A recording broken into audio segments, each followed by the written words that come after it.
Abomey sans déchets d'ici 2023, les ressortissants de la cité historique se donnent la main pour concrétiser cette ambition. En témoigne cet acte volontaire de salubrité pour donner le bon exemple. Les grandes artères de la ville ont reçu des coups de balai. L'œuvre mérite d'être saluée et les autorités à divers niveaux ne se sont pas fait prier. Chaque fille et fils d'Abomey est capable de faire un petit effort pour assainir notre cité historique. Nous voulons que chaque habitant d'Abomey prenne conscience de la véracité de tenir Abomey en état de propreté. Le cadre de vie participe de notre santé, le cadre de vie participe de notre éducation et le cadre de vie est très important pour ce que nous devons laisser à la génération future.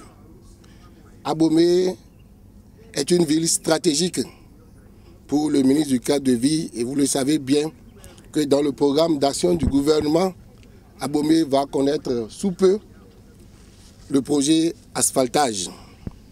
Quel est le comportement citoyen que nous devons adopter vis-à-vis des infrastructures qui seront érigées? Ville historique et touristique, et ce geste de salubrité permettra à coup sûr d'attirer les étrangers sur cette terre des Wibadiavi. Ensemble, nous pouvons mettre notre environnement propre.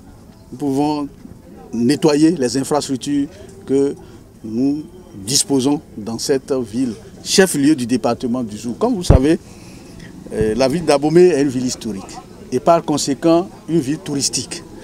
Mais pour que les étrangers, ceux qui parlent du tourisme parlent des étrangers, pour que les étrangers puissent s'intéresser davantage à cette cité historique, il faut que les infrastructures dont nous disposons soient attrayantes.